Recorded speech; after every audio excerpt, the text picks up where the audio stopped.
Apa kabar anak-anak hebat? Ketemu lagi sama Ibu, kita akan membahas tentang globalisasi. Tahukah kamu, negara di dunia saling ketergantungan satu sama lain, baik dalam bidang ekonomi, sosial, teknologi, pendidikan, dan lainnya. Keadaan ini membuat proses pertumbuhan yang sangat cepat dan pesat di seluruh negara di dunia.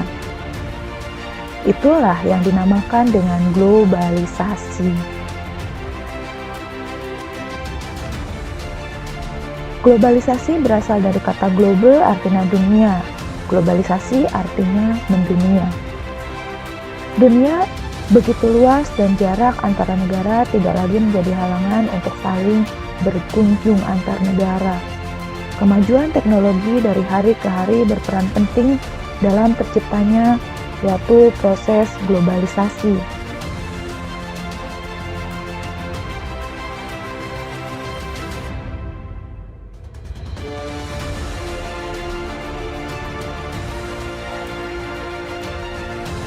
Salah satu contoh globalisasi adalah kerjasama antar negara ASEAN. Dengan teknologi dan alat komunikasi memudahkan kerjasama antar negara ASEAN untuk memenuhi setiap kebutuhan negaranya.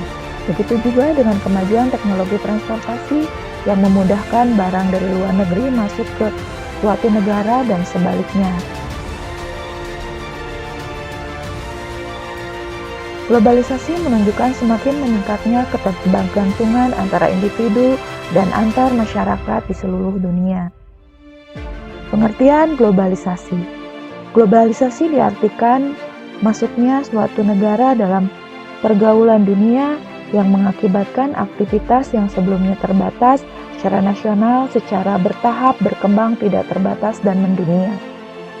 Faktor-faktor terjadinya globalisasi. Pertama, adanya kemajuan ilmu pengetahuan di bidang teknologi, terutama teknologi komunikasi seperti media elektronik yang dapat menembus ruang dan waktu. Kedua, adanya kemajuan pengetahuan di bidang telekomunikasi sehingga menyambung kemudahan transaksi ekonomi antar negara ASEAN. Ketiga, adanya kemajuan ilmu pengetahuan bidang teknologi transportasi. 4. Kemajuan ekonomi internasional sehingga terjadi kesepakatan antar negara di ASEAN.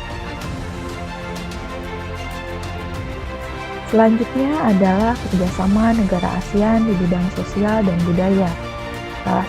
Salah satu contoh kerjasama bidang budaya yang pertama adalah pertukaran seni, juga festival film ASEAN. Yang kedua, penandatanganan kesepakatan bersama bidang pariwisata ASEAN, ASEAN Tourism Agreement atau ATA. Selanjutnya adalah kerjasama bidang sosial antara negara ASEAN.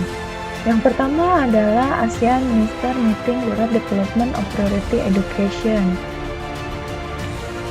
Yang kedua adalah program peningkatan kesehatan makanan dan obat-obatan. Terima kasih. Selamat belajar.